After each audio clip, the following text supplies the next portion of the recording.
Hi, I'm Professor Beck Straw. And I'm Professor Eric Bronson. And this is Prison Breakdown. 2, 3, break! Hate to spoil his fun, but we're gonna bust out of here. 2, 3, break! I'm locked in here with you. You're locked in here with me. 2, 3, break! I can honestly say I'm a changed man. No danger to society here. God's honest truth. 2, 3, break! I'm not leaving this cell. I'll get out my way. The right way. 2, 3, break! Ahoy, dudes! Professor Flush coming at you. And if you didn't catch that one, listen to our last episode. It's get back and listen to the episode. Find out what the hell's going on. Yeah, get in tune with yourself, with your mind and body. Yeah, exactly. And get straight with us. Come on. Let me ask my co-host here. You two, what nicknames did you grow up with? Beef. Fatty. That's a really good nickname. I like that one for you. I'm sure plenty called me that too, but beef.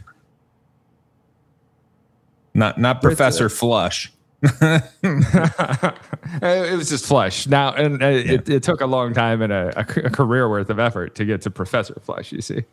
Well, I think you need to, use that for one of your publications. Put Flush in quotations.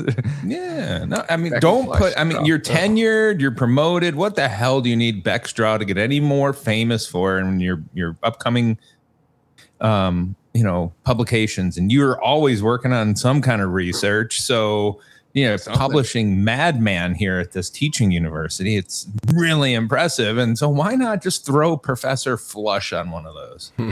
Why not? Just show the other professors. I'm stunting on them, showing them like, hey, I can be a little fun sometimes, you guys. Are you even allowed to publish under a nickname? There's an interesting case of in statistics. There's such a thing called the student's T when you're figuring out T values. Mm-hmm. And there was a guy who figured out like this major statistical chart. And he worked for the Guinness Brewing Company. And Guinness was like, no, we don't allow people to publish anything with our name attached. So he published under the pseudonym of A.student. And so it's called the student's T distribution. I think that's a fun fact. It is. It's a fun story. Yeah. So he sets a precedent for it, but I don't think I've ever seen anybody else do it. Have you, Eric? Yeah. Oh boy, what was that? There was an anthropologist. Anthropologists love to do this. The body rituals among the Nasarima. I don't know if you ever saw that one. And I never did. Oh, it's it's a short article, and all that it is, it's a anthropological view of how Americans behave, and everything that's, you talk about when somebody's injured or hurt, they take them to a Latipso, which is just hospital spelled backwards. And Nasarima is, American spelled backwards. So there, just a lot of little things that we think of as normal, they take an anthropological view of. Here's how. Oh, I've read this before. Yeah. This was good. Yeah. I actually read this in high school, and it was mind blowing. Yep. Yeah. So. Wait, how is this mind blowing? When somebody's hurt, you take them to the word hospital spelled backwards. What's mind blowing about this? It takes like an anthropological approach to America and makes you realize that like the things we do and like the social conventions that we have don't really make a whole lot of sense in some cases. It's I don't know. And the things that we take as normal, somebody doing a field study with a culture that they would approach, that the community that they're studying, that they're doing a field work on, might look at, wow, that's some really unique stuff. They talk about using hog hair to clean their teeth, and they're talking about brushing their teeth. they have this mouth ritual every morning and every night that they scrub their teeth with hog hair. Things like that as an outsider, you would look at as being very unique and strange. Whereas for us, of course, we're going to do this, and it's so normal and accepted. But yeah, it's a fun piece to give the students when they're either in anthropology or sociology or psychology and those intro level ones, to know that this is what we're trying to do, is we're trying to approach new cultures and understand them in a better way. Interesting. So it breaks down our our rituals for like grooming and just daily anything. Yeah. And breaks it down to be like, hey, look, this is weirder than you think. Yeah. Yeah. All right. It shines a light. I'm into Good this. stuff. That sounds cool. I'll check this out, my friends. And I think we should talk about an exciting body ritual that we are participating in, that we did. All three of us. A body ritual. What's this? Body ritual of eating lunch. Of eating lunch. I thought it was going to be the sacrificial one. Oh, no. The other I'm thing just we thinking did. about this incredible experience that we had, that we get to share with our listeners, where we all went to lunch together. This is good stuff. We went to go to lunch together. We went to lunch together in prison. In prison. Mm-hmm. We ate lunch in prison together. It was the most prison breakdown thing you can do. Mm-hmm. Right. Exactly. And if you're in the New England area, you too can go to lunch at prison. Yeah. Yeah. And that's a tease right there. You're going to find out later. Do we recommend it? Maybe, maybe not. But hang on. Listen.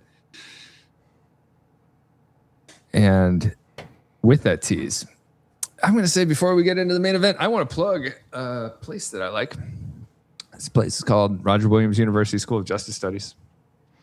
We love Roger Williams University School of Justice Studies around here. Hell yeah, we do. What can you tell me about them? Oh, I can tell you about all of their lovely and wonderful and resplendent degree, certificate, and graduate studies programs. Things such as tell me more. They got international relations. You know that? Yeah. That sounds cool. That's Tell me more. crazy. That's crazy. They got anthropology. You hear about that? Those anthropologists, they use pseudonyms, I hear. That's nuts. Anthropology, wild. Well, who would have thought? Not me. You know what else they got? They got sociology. Can you believe that? Can you believe that? What are they going to think of next? I think they're going to think of something like forensic science. No. No. Get out of here, right? Get out of here. Get out of here. Get out of town. Yeah. Call me a cab. Speaking of science, they also have political science. Oh, that is a type of science. That is, yeah, which is just unconscionable. Is it? I don't know. We're going for. I imagine there's a few things to talk about. I was trying to go for like I don't know, surprise from everything. I'm like, unconscionable though. Like you wouldn't believe the human rights abuses. Yeah, exactly. But we offer a degree in something. They got public administration, which is just absurd to me. That's better. We're back on the right track.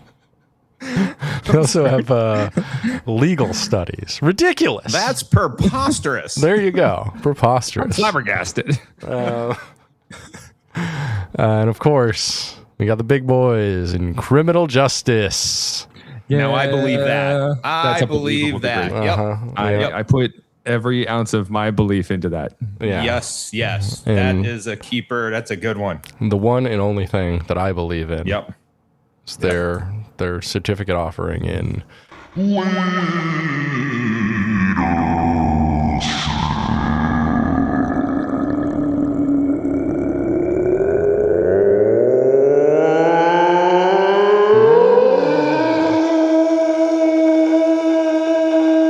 leadership.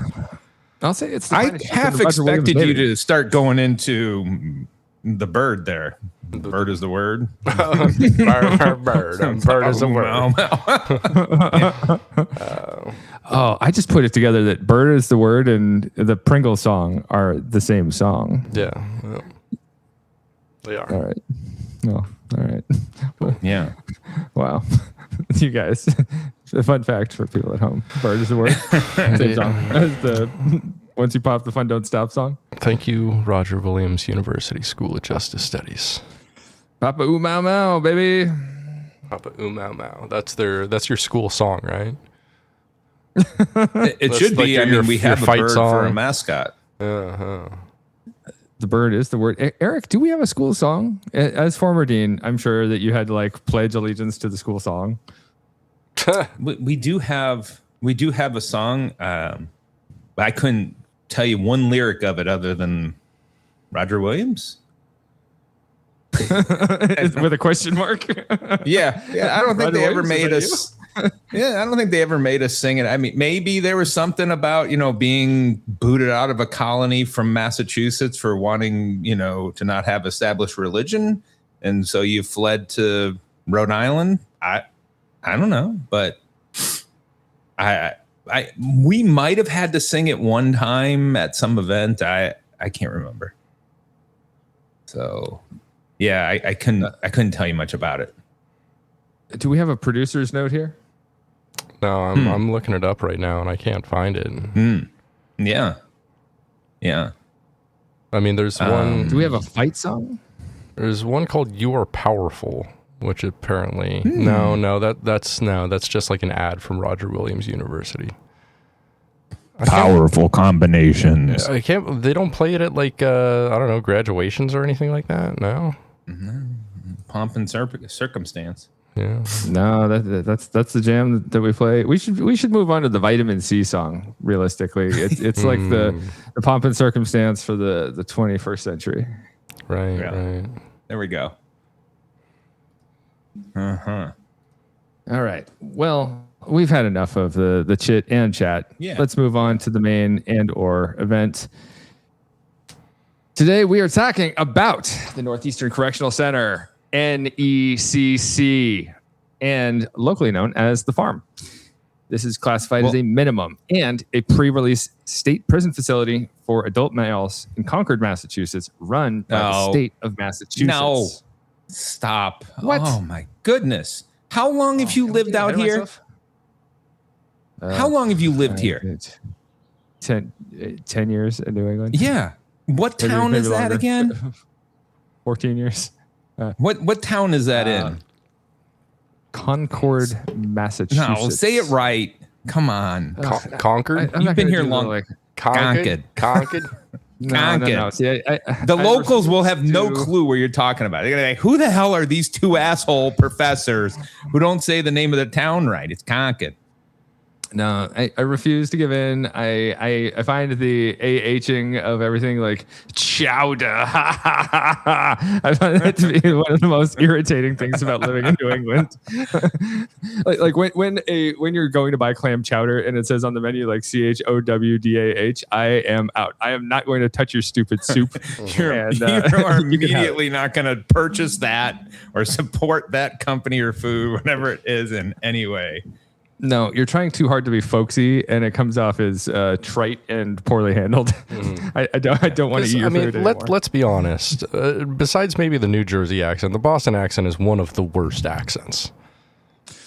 Ooh, wow! Full offense to our Boston that's listeners. Some West Coast bias there, throwing down the gauntlet. Oh! I'm so sorry. We have flat, easy to understand speech over here. Our fault. Yeah.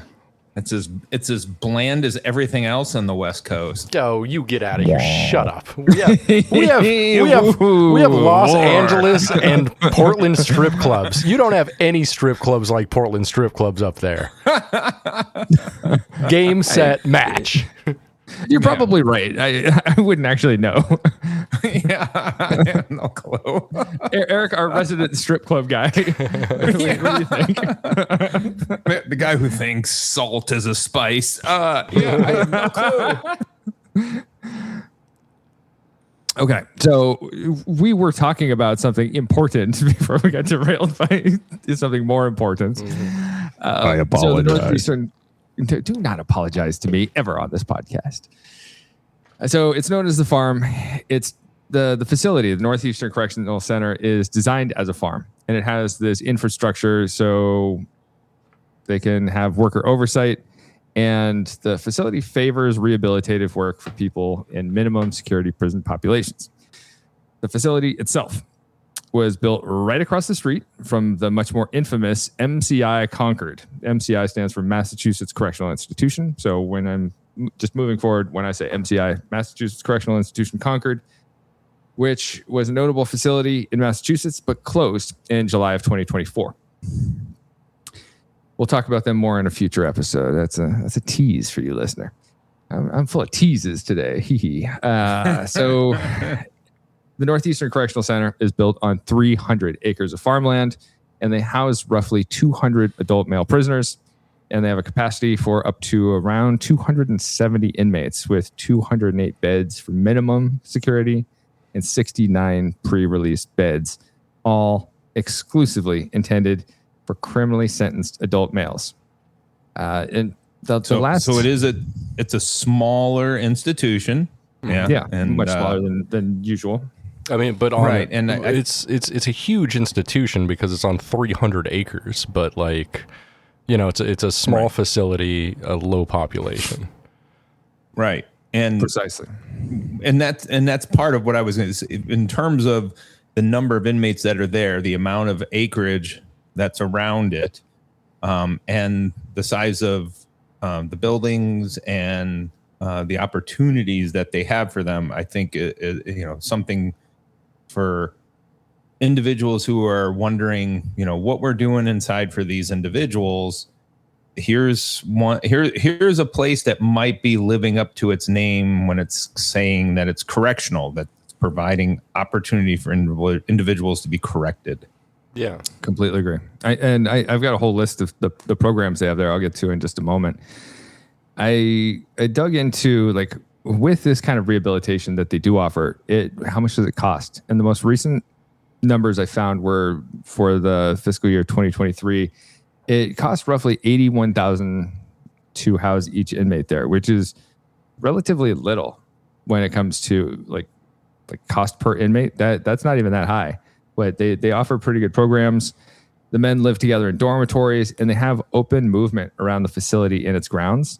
Like, people are not going to be as likely to escape from there, because to even be sentenced there, you have to be doing 3 years or less on your sentence. And there's no high walls, there's no perimeter patrols or barbed wire fence holding in the offender population. What was your impressions of it when we got there and arrived on the campus of the prison? Go ahead, Brit. Yeah, I immediately noticed, like, when we were walking in, that like there were just like prisoners walking to like other buildings. Like the prison population was intermixed with the civilian population, and it was just like no big deal. Yeah, and that's such a rarity for any institution. Mm-hmm. And one of the things that I think for the listeners that haven't been to a minimum or a pre-release type of institution, that I think shocks them is that there can be places that are correctional institutions where we don't have walls or fences or towers with officers that are armed with a rifle to shoot anybody that might escape. And again, relating this back to the goal of what the institution is established for, and that's to help reintroduce these individuals into society so that they can be successful and leave. And when you talk about that dollar amount, it's an investment in society. We're hoping that whatever programs that they might have available to them, that they're taking advantage of them. Mm-hmm. Yeah, precisely. And it emphasizes the corrective nature of prisons, the rehabilitation. And unsurprisingly, the facility has had no major riots, no major homicides, and no large-scale disturbances reported by the state since they opened the facility in 1932. The one really notable thing that came out of the Northeastern Correctional Center, and I had to do some digging to find anything on escapes at all, but it seems that Willie Horton was released from the Northeastern Correctional facility in 1986 on the weekend furlough Really? program. Yeah. And Willie Horton. Who's Willie Horton? I was gonna, well, excuse me. This is someone that's somebody who is used by a lot of politicians to point out that we need to punish people longer and harder because they don't need to be out on parole and they don't need to be furloughed and we don't need to be correcting them. They just need to be punished. Wow, I did not know he was there. Yeah, right. Like we have a massive player in like inmate history who was there at the time, and Willie Horton was a guy who was let out on furlough. In the 1980s, most states had furlough programs in place, and furlough programs were these weekend passes. If you're on your best behavior, you get this weekend pass. You get to go home. You get to go to your family. You get to see your friends, and then you have to report back at the end of the weekend or how many ever days you get off. And Willie Horton absconded. He left and didn't come back. And he drove down to Maryland. He kidnapped and tied up a couple. He raped the woman twice, and he beat, stabbed, and gagged her fiance and stole his car. And he was eventually caught in Maryland, sentenced to 2 life terms, which he's been serving those out in Jessup, Maryland. And the powers that be in Maryland said, no, we're not going to extradite him back to Massachusetts. He stays here. He's one of ours now. I don't know why you would have inmate pride like that, but whatever. But right, I think if you can clear a bed and send him somewhere else and save some money, but I mean, George H.W. Bush, I mean, that was his whole campaign and the way he destroyed Dukakis when they were when they were running. I mean, I remember that very clearly. I mean, I was still young. 1988, a teenager. Yeah, I was old enough to know what the hell was going on in politics, but I mean, Dukakis got destroyed because he was the governor at the time who of Massachusetts. Yep. Right. Yeah. And this was Bush's way to say, hey, look how soft he is on crime. He was the governor who let this monster out. Yeah. Didn't he blow something like an 18-point lead too or something? He was like way ahead in the polls. They like flip-flopped in the polls after that. If you look at like the month that he dropped, hey, Dukakis is soft on crime. Look at what this guy did. Yeah. And he had a historic ad. And I actually dropped the link to this ad in our chat. If you can play it here, it's like 29 seconds long. Bush and Dukakis on crime. Bush supports the death penalty for first-degree murderers. Dukakis not only opposes the death penalty, he allowed first-degree murderers to have weekend passes from prison. One was Willie Horton, who murdered a boy in a robbery, stabbing him 19 times. Despite a life sentence, Horton received 10 weekend passes from prison. Horton fled, kidnapped a young couple, stabbing the man and repeatedly raping his girlfriend. Weekend prison passes. Dukakis on crime. Yeah, it's he made him look real bad with just Willie Horton there. Yeah, so they flip-flopped and Dukakis blew a massive lead in the polls by looking soft on crime, even though this was a practice that was going on like everywhere across the country, even in like Ronald Reagan's home state, and this is when Ronald Reagan was the president, even in the state of California, they were practicing prison furloughs, and it essentially eliminated the practice across the country. Nobody wanted to look soft on crime. Mm-hmm. It was seen as like this political suicide to be soft on crime. So, politicians working in their best self-interests are going to eliminate these programs so that they look like they're getting tough on crime, because as the old adage goes, nobody ever lost an election by getting tough on crime. Okay. So that's Willie Horton, a massive figure in criminal justice history. He was doing time there. Now, the facility has a ton of programs across a number of fields, including agricultural programs with components on like farming, organic gardening, crop cultivation, landscape design, and animal husbandry. Did you two notice anything having to do with that when we were walking into the facility? Animal husbandry? I did not notice that at all. Do they have to do the thing with the horses? stuff like that. I think that we had to pay extra for that. That's they only do that at night. One noticeable thing when you're walking in, you notice like fields walking up. Yeah. So assuming they grow some of the crops outside, but they also have greenhouses where they grow a lot of the crops. And right outside of the restaurant, you can see some of the crops growing out right outside the window, some of the herbs and vegetables. They also have food preparation. They have a garage in Milford that they use for auto repair. They have horticultural programs. They train service dogs for persons with disabilities with this dog training program they called NEEDS, the National Education for Assistance Dog Services. I saw several inmates walking around wearing shirts that had the program name on it. Yep. I don't know if you two saw them.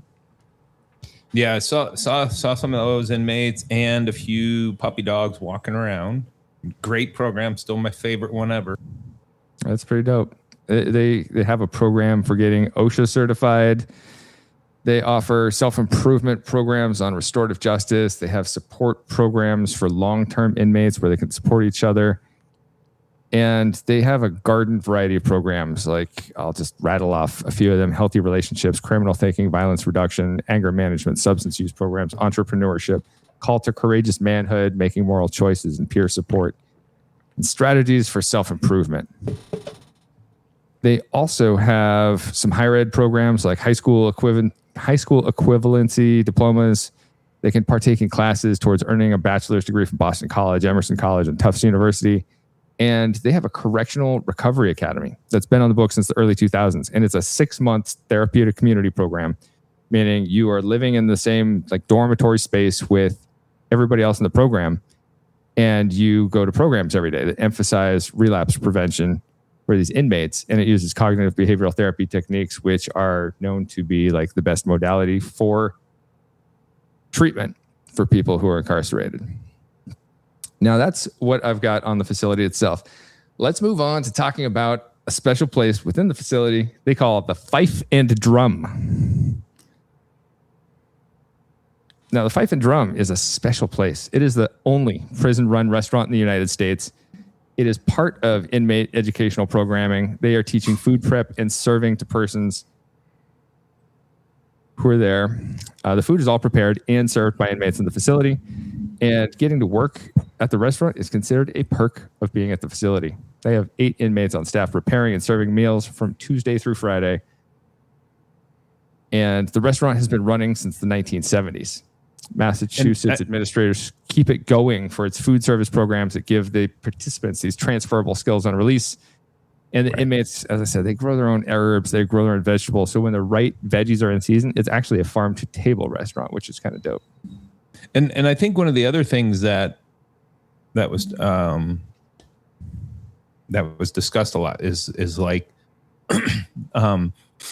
learn about restaurant management and the business side of, they were talking about food trucks to us, to start your own business. They were trying to find ways to provide opportunities, legitimate opportunities to inmates when they get out, because we all know it's very difficult to find good jobs in America. And then it's even more difficult when you have to check that box that says you've been convicted of a felony. So they're setting these individuals up not only with the skills to cook in a kitchen, but also start up their own little small business or work within established restaurants, and while thinking about the business side of things, which I think is really important, because throwing out, hey, here's a legitimate way for you to go and make money. Having that option is big for these individuals who have been incarcerated, and we worry about them falling back into their old friendship networks and then the same old habits to find quick money that's not legitimate. Totally. And if you are accepted into that program, you are expected to do everything in the restaurant. So you are expected to, everyone starts out in the dish room. So you have to learn to clean dishes. And then you can move up to serving, bussing, cleaning, cooking. You learn to do it all. You get a holistic education in the restaurant, and you get this business side of things. So you learn how managing a restaurant is accomplished. Maybe we can send our boys there and say, hey, go learn how to clean a dish properly. Are you talking about your sons? Yeah, exactly. and yours when he's older. Yeah, my get all three of them. One. Get them in there, get them working. Dish, son. Yeah. Get cleaning. This program does not support child labor, despite the views of Eric Bronson. When he's older, you're going to want to send him to prison when he's older. Are you saying you want to send your sons to prison? No, I'm the only parent who's got good kids in America.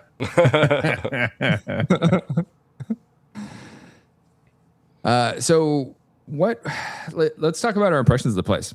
What kind of restrictions did you see that they have in place for guests, for us coming into the facility as visitors? We had to check in with this guy with a really stupid mustache.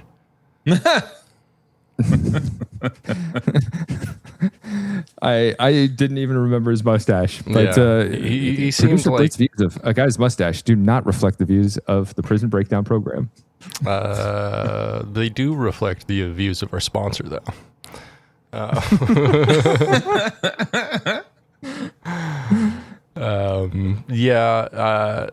We had to just come in and check in, and they gave us like a little tag saying that we were like going to lunch, and that was pretty much it. Well, you have to trade your ID for the tag. Oh, it's true. But they didn't patch it down or anything. They had like a dress code and everything that like I was breaking because I have a big piercing in my face.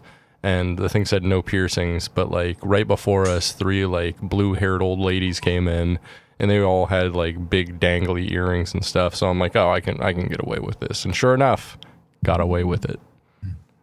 Yeah, and obviously no cell phones, no electronics allowed in. None. But that was really about it. It was, I think, for people in the public that generally if they go there, they're going to say, oh, they run this place pretty loose. They ran it looser than I expected, but you can't bring your wallet. You are they tell you online in the instructions only your ID and bring exact change for your lunch, which is $3.25. No credit cards accepted, no tipping permitted, and you have to abide by the rules and dress codes online. And the restaurant is only open 1 hour a day for 4 days a week, but it's still a cool jam.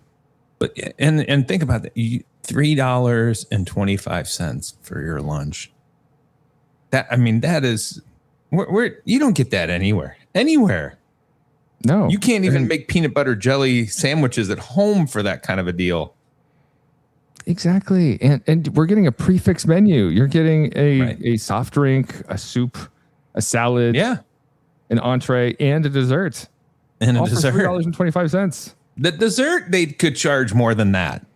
Just for the dessert. I agree. Yeah. One thing I want to mention, the inmates themselves incarcerated there, they do have a few restrictions that you wouldn't see in most normal kitchens that are more typical for a prison. Like the knives are all tethered to the tables with cords, or they're locked up. And so if you are back in the kitchen, you need to chop vegetables or plate dishes, you might have some more restrictions there.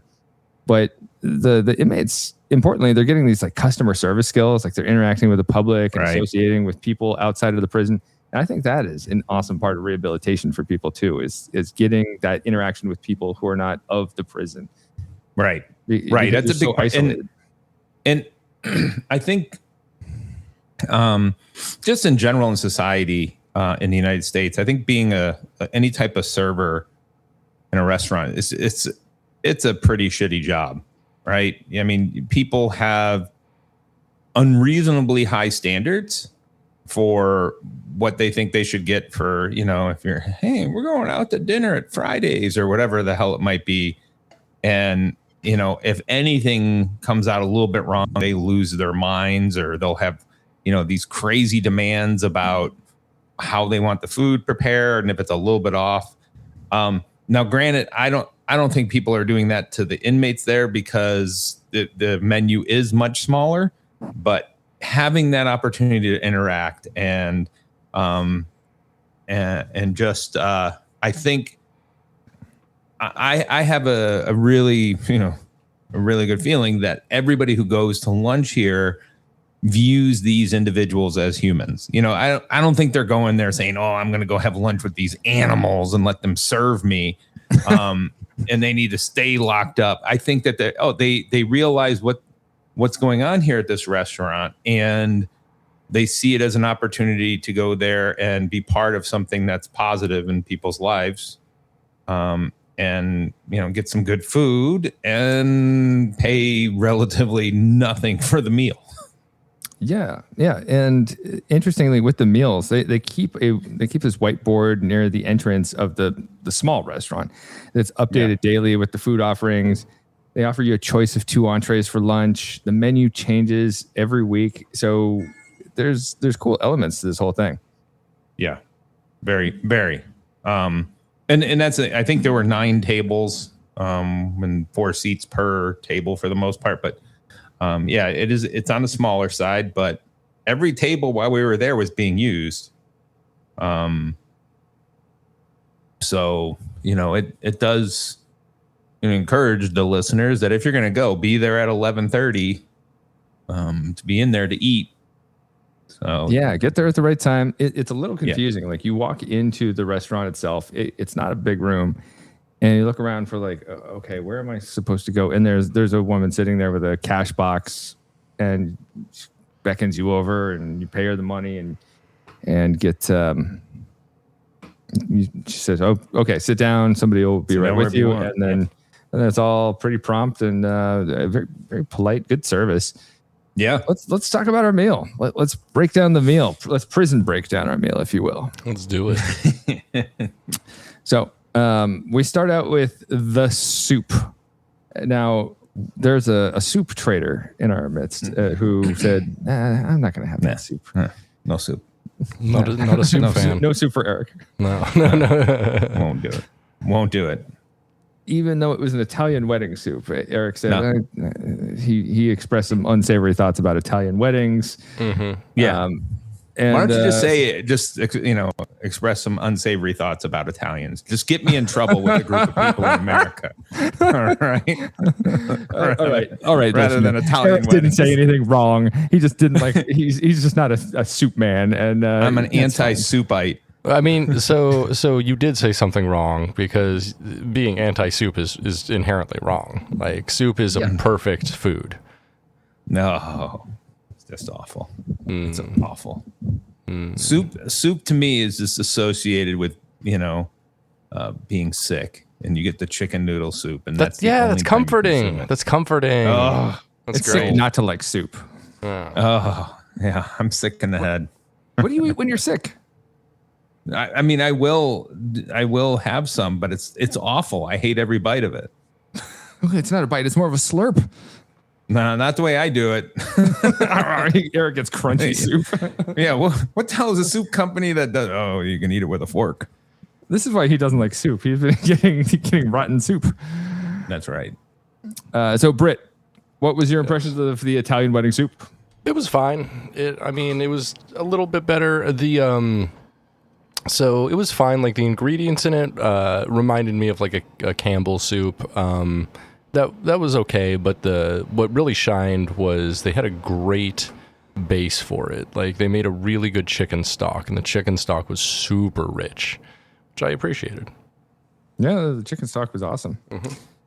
So we got Eric back for our next course, the salad. Mm-hmm. Salad.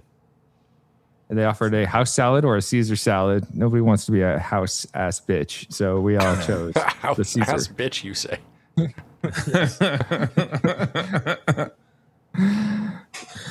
Yeah, we're all Caesar dudes on the cast here. Caesar. So hail Caesar, the salad. Yes. Pretty good salad. Nothing really to talk about here. It's just the standard. Nothing Caesar negative salad. about it. No. Solid 6.5 out of 10 Caesar salad. Nothing wrong with it. Nothing remarkable about it. Yeah, they're not doing anything groundbreaking with it, but it's good. Yeah, it's fine. Yeah. Totally serviceable Caesar.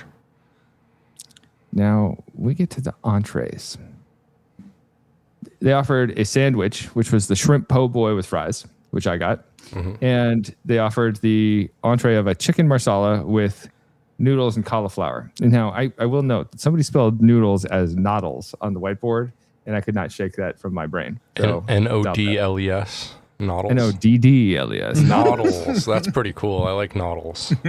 I like noddles too. That sounds like an easy You to gotta wonder eat if that was one of the pasta. Yeah, it sounds like an easy to eat pasta made for like babies. Like,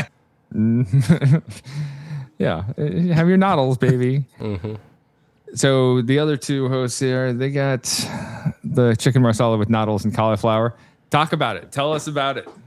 all right, so I'll go down the list here. So from worst to best, the cauliflower was mush. Cauliflower was the worst bite of the entire meal. It was like it's like they took pre-frozen cauliflower and just steamed it for like 40 minutes. It was almost soup. It was almost a second soup course. Just not good. Hated it. Noodles were totally fine, or noddles. The noddles were totally fine. Totally acceptable. Nothing fancy. Nothing. No frills noodles. Chicken marsala, easily the best bite of the entire meal. Chicken marsala was really good, really well prepared chicken breast. They definitely like marinated it, or just maybe like did a salt kind of like dry age on it, and it was really good. Yeah. Did you? I had the same meal. Yeah. Yeah, same meal. And I was going to say, you could just put ditto right next to what Brit just said. I did feel when it had the cauliflower, it very much felt like I was chewing on a rubber band, and that fell apart. That was the low point, but the chicken was really, really good. They hit a home run with that one. Yeah. They did. My joke I was going to tag on to Brit's talking about the salting on the chicken was, did you hear about the chicken marsala they served in the prison? It was, it committed assault.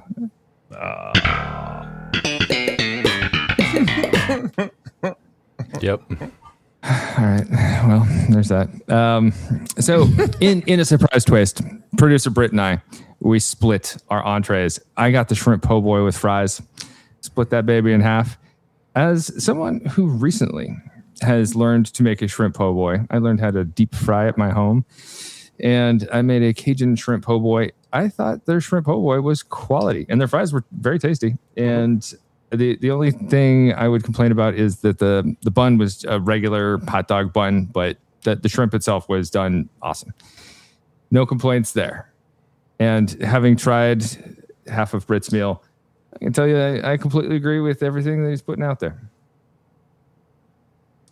Pretty solid entree. Brit, what'd you think of the shrimp po' boy yourself? It was pretty good. Not as good, in my opinion, as the chicken marsala, but totally serviceable meal and also we got to consider this entire meal, like 4-5 courses, was $3.25 cash.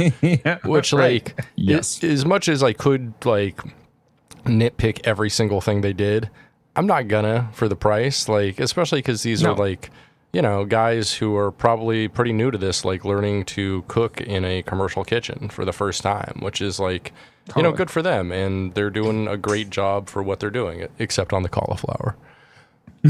Yeah. Yeah. Everything else was great. Now we get to the dessert.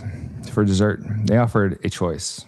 You can have the strawberry streusel, or you can have the chocolate chip cookies. Discuss. I went for the strawberry streusel just because I've had so many chocolate chip cookies. I know how they taste, But we did, I believe, split once again the desserts. As we do. Mm-hmm. Your thoughts? Yeah. The strawberry streusel was very good. Yeah, it was good. Very, very tasty.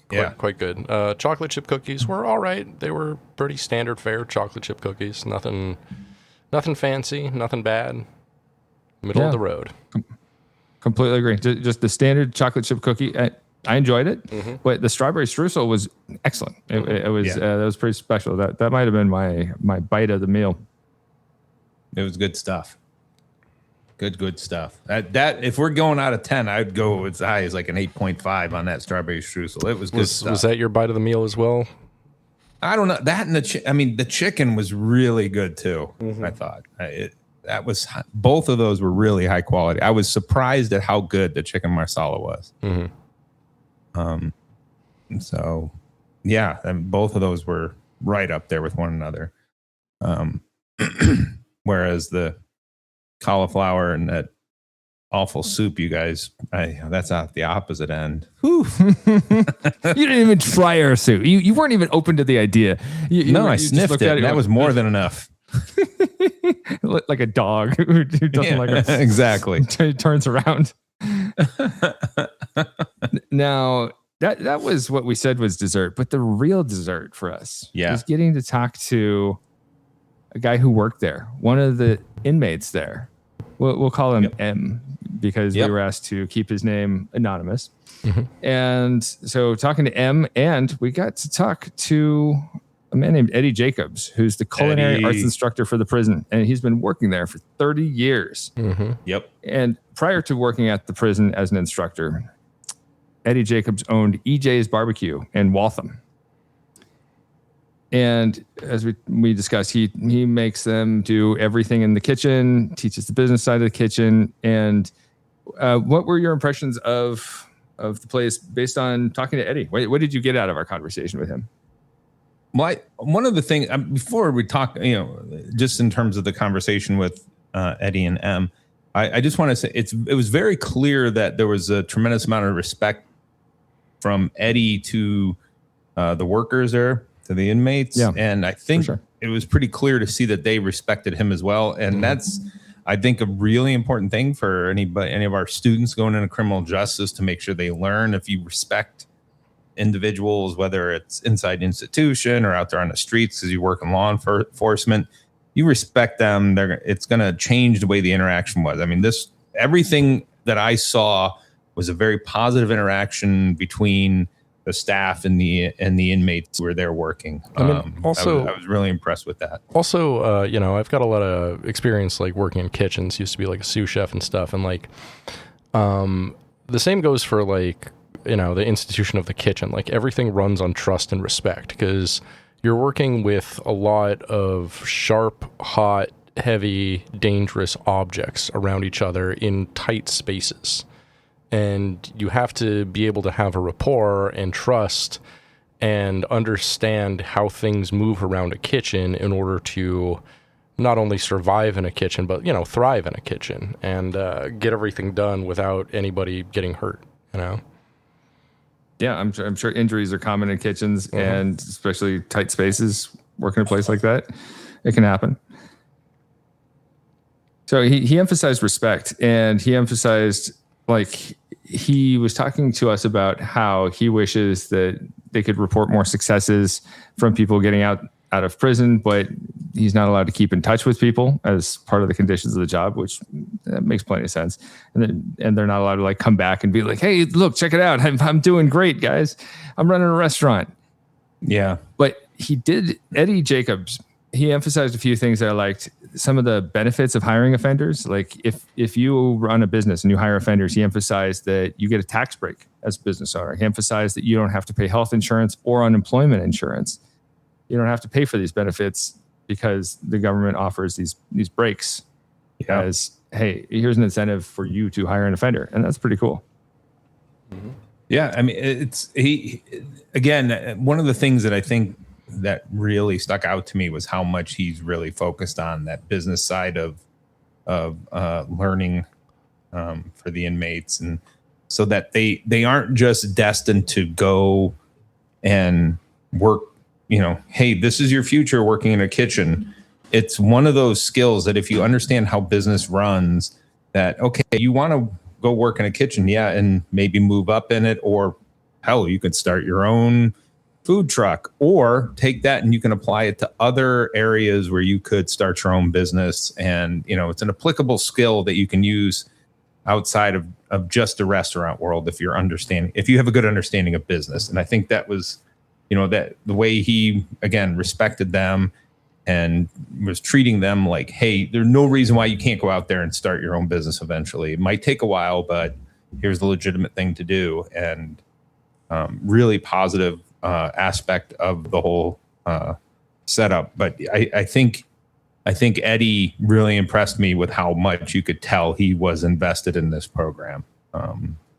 So completely agree. Interestingly, in some articles online, I found they leave the people anonymous, but one of the program graduates had gone on to, I think it said, host a show on the Food Network.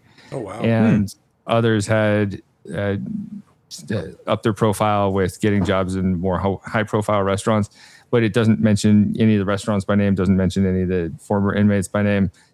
And good for them. Like, keep them anonymous. That's totally fine. I wish I had a little more information on it from researching it, but I like that they are protecting them and their privacy. Mm-hmm. Yep.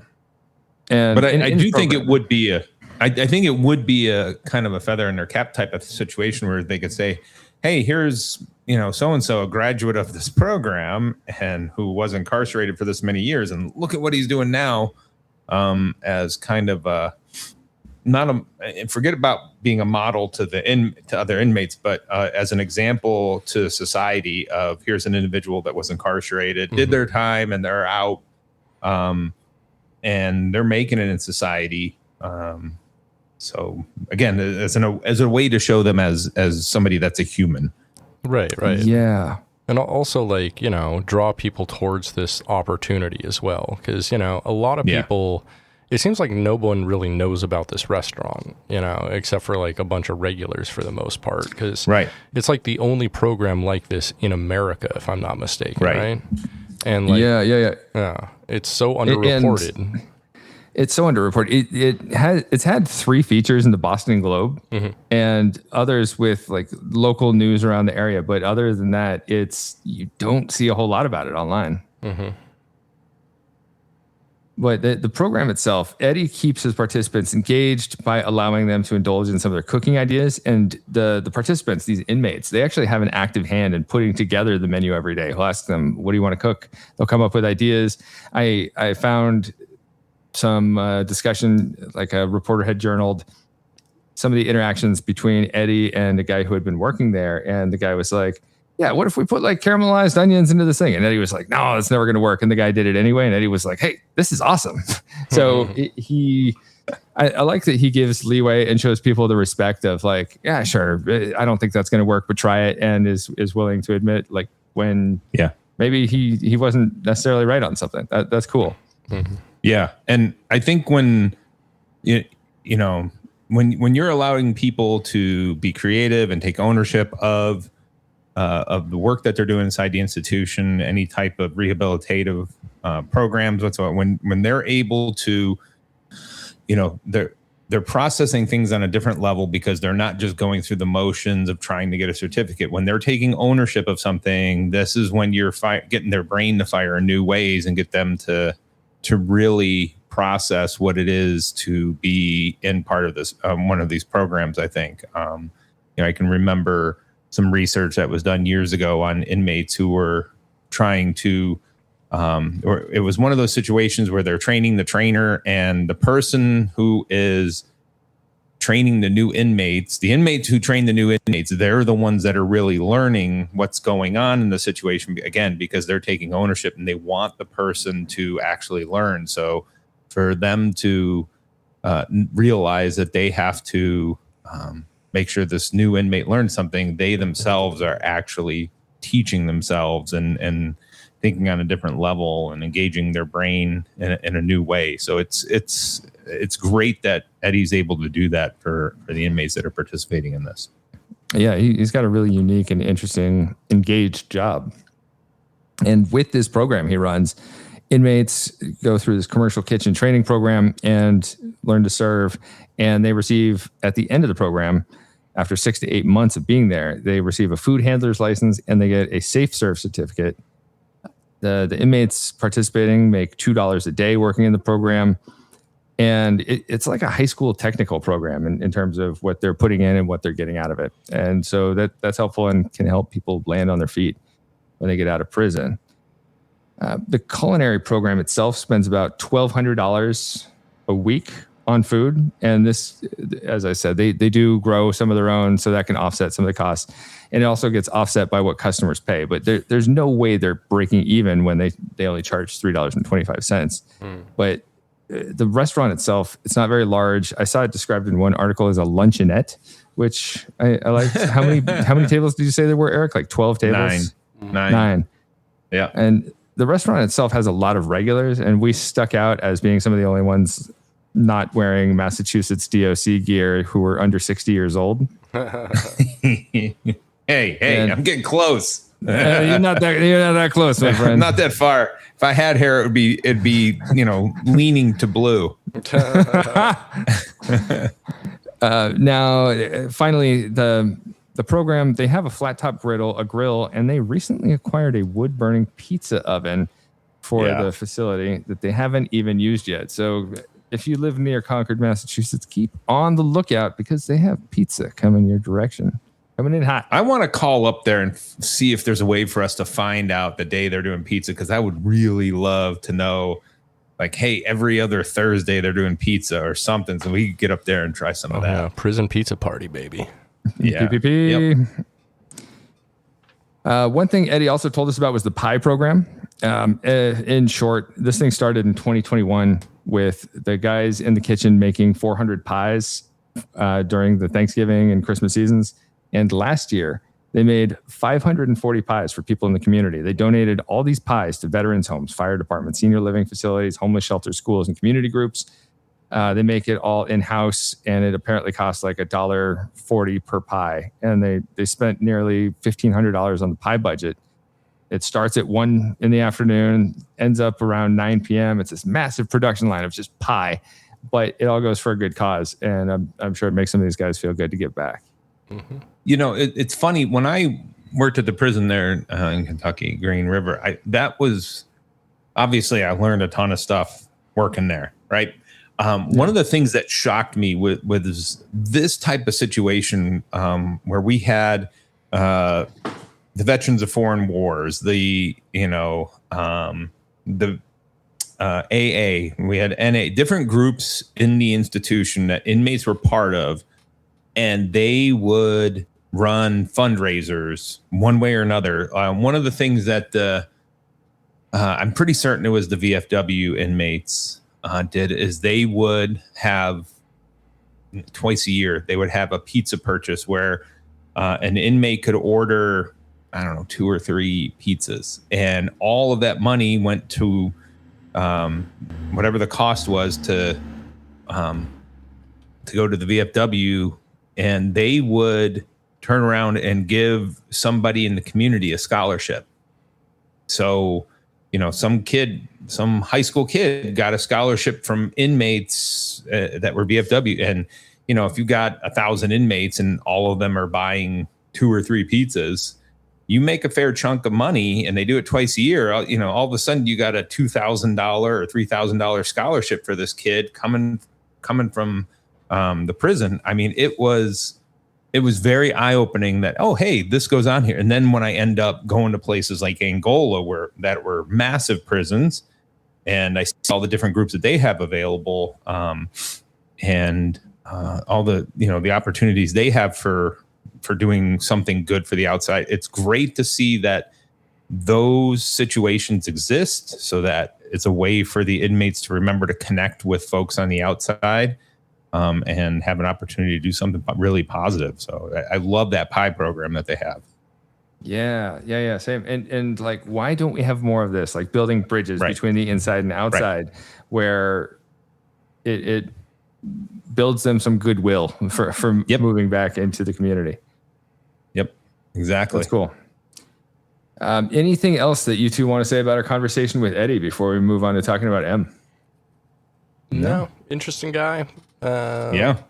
He's a character. Yeah, definitely a character.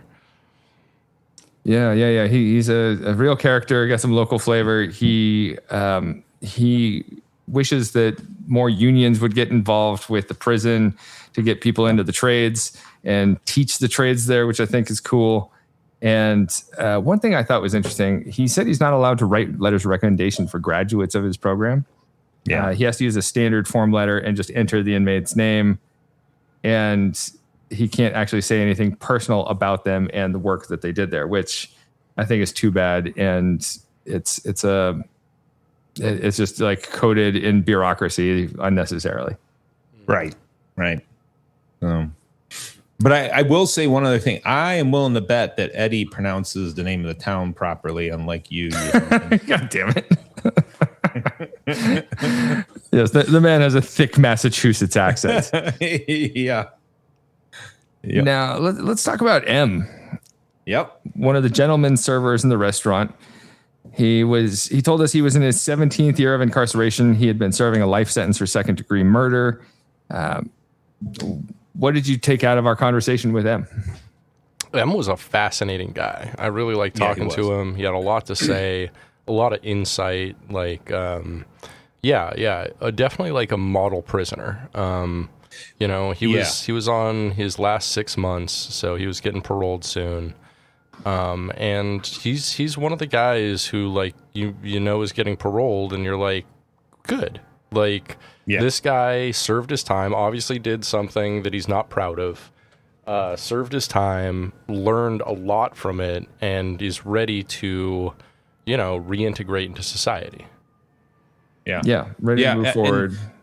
I would think that, when you say model inmate, and, when people on the outside hear that, I think the reason why he's a model inmate is once he figured out what the hell was going on inside the institutions and who he wanted to be in the future, he then took advantage of every single program that he wanted to improve his situation. He got his degrees, he got, certificates, he's participating in this program, even though he's not going to go out and work in a restaurant. That's exactly what we want inmates to do, is to get in there and say, here's an opportunity for you.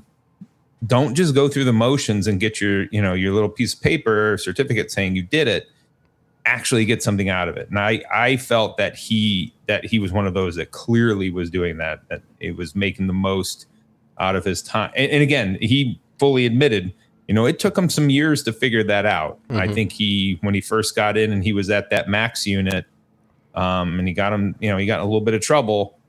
What did he say? Like the first 3 years he was on the max unit, or I don't remember exactly. He said that he was initially doing time in the medium facility in Charlie Medium, and he said this is where I learned to do time in jail. But he didn't participate in programs. He just got in trouble, so they bounced him over to the max, which in Massachusetts is called Sousa Baranowski, and so he's doing time there. And then they sent him to MCI Concord after, I think he said 2 years of doing time there, 2 or 3 years. And it was at Concord. He starts applying to college programs. He gets rejected from one, and that leaves him disappointed. But he gets into another program that's more focused on like substance abuse. And he said, this program actually helped me find some peace with my dad. His dad had died before he turned 10. And he'd always been left with this feeling of like, my dad left because of something that had to do with me. And it was part of the reason, he said, not making excuses, but it was part of this reason I turned to drugs earlier in my life. And the program helped him realize his addictions. And he said, I'd also been addicted to like street life and street culture, and I needed to get out of that. So there was this element of maturing and recognizing that he wanted to move beyond and better himself. Yeah. It was all very positive. Yeah. So he had gotten into, while he was doing time at Concord, he applied to get into Emerson College, their program, their partnership with the prison system in Massachusetts, and he got in. The facility at Concord at that time, it was crumbling. Like the heating and ventilation were whack. The building infrastructure is just crumbling. The pipes weren't doing so hot. So the state looked into it, and they're like, we can save $15 to $16 million a year by closing down MCI Concord and transferring the inmates and staff across the other 14 prisons in Massachusetts. So he transfers over to MCI Norfolk in Norfolk, Massachusetts. and he graduated from the Emerson program with a major in media studies and a minor in economics. And that's pretty cool. I love it when we see college programs in prisons, as we know. Mm-hmm. Yeah, absolutely. And again, it was somebody taking advantage of the opportunity and making the most of it. It's just, you hope people in any situation, no matter what it is, sees what they have in front of them and can do something with it and give their best effort and get something out of it. So had you been to that prison before it closed, right? Hadn't you done some training there or something, or some research there? I did some research. I had done several interviews with corrections officers when I was at Northeastern. There was a project. My advisor, Natasha Frost, was working on a project about corrections officer stress and eventually a project on corrections officer suicide. So I got the opportunity to interview a lot of the COs there. And I'd actually been previously to the Northeastern Correctional Center for the same purpose, and had enjoyed a meal there and their luncheonette previously as well. But it had been, 10 years or so. So it was great to be back, have a refresher, and get to enjoy the experience all over again with my beloved co-host here. Yeah. So yeah, I've been in most of the Massachusetts facilities at this point, I believe, including a couple closed ones, I think. And it's a great experience to see prisons, which, as you know, we strongly endorse that on this podcast. Just getting to see a prison. Absolutely. Well, and that's one thing I think, it needs to be, the fact that there's so much of our punishment machine that we have in this country is hidden behind walls. I really think that's something that should not be so hidden. I think we'd be in a different spot. Well, I don't know about right now, but I think we'd be in a different spot if more society knew what the realities were of prisons and jails in our country. The fact that we're able to keep so much of it hidden behind a wall or, behind a fence, and we put them in areas where nobody lives. So, if something occurs, it doesn't get the attention it deserves. I totally agree. And I don't know, you're also someone who's been to a lot of prisons. So I don't know how you feel about this, but one thing I think about is I wish that there were more opportunities for prison administrators to see how other prisons and jails are doing it, to get other ideas and break out of this status quo mold. And at least that way we can have some fresh ideas enter the system. People can be inspired, people can innovate, and we can make prison systems more interesting and just try something different. Look into evidence-based programs by seeing new places. Why has nobody seen this place and said, hey, we should have a prison restaurant? Like that could attract people to the prison, and you just offer some kind of program for people to help them get back on their feet. It's interesting that nobody has taken this opportunity, but I'm glad that one exists. Right. And, I would think something like this is very achievable in most states, and multiple ones in most states, I would think. I understand, just wearing my Angola prison rodeo shirt today.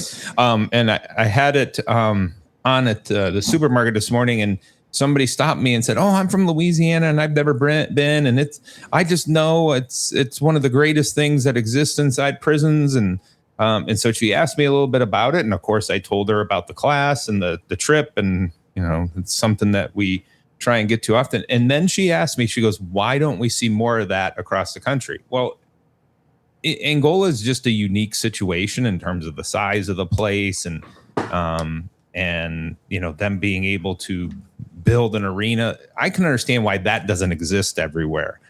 Why don't we have more of these types of situations where we have a restaurant, which is, again, it's something achievable in every state.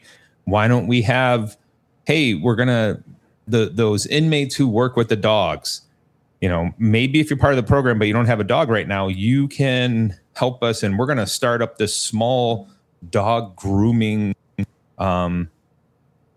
store, whatever we want to call it, salon, for those who have the fancy dogs, right? Dog salon, yes.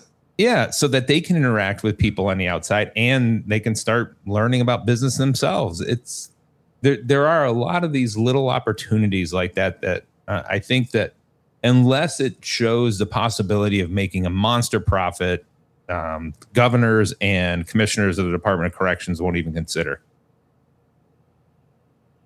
Yeah, and even on a small scale, something like this can be a success for the people in it. If you can reduce recidivism, if you can help people find job skills and find something that they like to do, like cooking, then awesome. It's a win. Right. Get them out, find them like something on the outside that is not going back to what they were already doing. Anyway, we need to wrap up this conversation. Yes, I'm going to ask you two, how many soups would you give this experience? I mean, Bronson got 0 soups, so yeah, he's anti-soup. But think about the opportunity to hang out with the three of us. That in and of itself moved it up several soups. And then that we were doing something that doesn't exist anywhere else, is positive for inmates and people in society. I got to go. I'm giving that a 5 for 5. Nice. 5 soup experience, baby. Yep. Producer Brit, hit me with yours. I'm going to give it 2 ratings here. The meal was fine, totally serviceable. Nothing great. I'm going to give the meal 3 soups, but the experience 5 soups all around. I'm also going 5 soups on this experience, my friends, because this is a unique one, and I enjoyed my meal. It's nothing like the Michelin star chef is going to go, oh, I should take inspiration from this. But it is tasty. It's flavorful, and it's a cool experience. Go check it out. Yeah. If you live in the New England area, what are you doing? What are you doing listening to us for? You should be off your butt right now, running to Concord, Massachusetts. Wait. They should listen to us on the way there. Good point. Oh, it's a long run. Turn that damn podcast on and listen to us on the way. Yeah. And enjoy the tones of our voices. Perfect. All right. A 5-star experience all around. Get out there. And the people who work there are willing to talk to you. Eddie Jacobs is a wheeler and dealer. You watch this guy walking around, talking to the regulars. The man owns his space. Just start up a conversation with him and the people working there. They're cool. They're willing to talk to you, and would recommend get some interaction in. It spice up your experience. Heck yeah. All right. So that has been the Fife and Drum. Let's move on to our favorite segment of the pod, a movie a minute. Movie minute. Movie minute. 60 seconds with producer Brit to talk about movies. Hey, let's put 60 seconds on the clock. So, Mercy from 2026 is a crime thriller directed by Timur Bekmambetov, best known for directing Abraham Lincoln Vampire Hunter and the universally maligned War of the Worlds from 2025. This movie was produced... The Ice Cube one. Yes, this movie was also produced, like that film, by Amazon. Ooh. The movie stars Chris Pratt as Detective Chris Raven, a detective who is a strong proponent of an AI court in which a computer, as played by Rebecca Ferguson, is the judge, jury, and executioner in 90-minute trials in which the defendant must defend themselves and has basically universal access to the surveillance state that the cops have in order to drop their reasonable doubt below 93% on a gamified meter. This film is so full of logical holes, things that do not make sense on any level. It's dystopic to a point where basic rights of due process are just like not even discussed, not even considered. I do wonder if this is just Amazon trying to make such a world more acceptable and believable to usher in the coming dystopia. The politics of the film are, in a word, dismal. The entire premise is basically turning due process into a video game. Although the film ultimately comes out kind of against the AI justice system, it still doesn't quite make a villain out of the idea like it should. It's so dumb that I found myself getting dumber watching this film because, and I hate to admit this, I liked it a lot more than I thought I would. I watched this movie on a 5.5-hour flight, and you know what? It is a perfectly acceptable airplane film.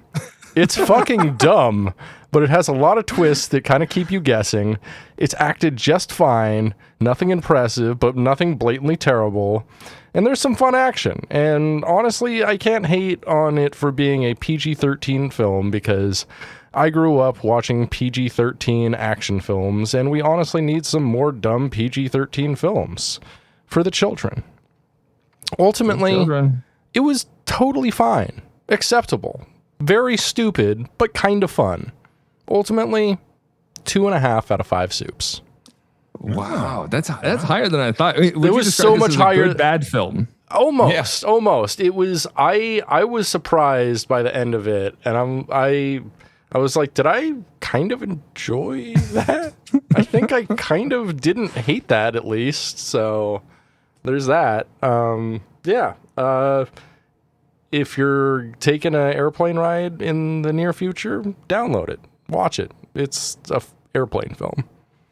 All right. I would like to hear, the 2026 film Mercy. What would the character Uncle Jesse from Full House have to say about it? Have mercy. That's right. I watched an 8 or 9 minute supercut of all the times Uncle Jesse said "have mercy" in the show Full House, and you know what? The man's got it. He's got a cool catchphrase. Amazing use of your time.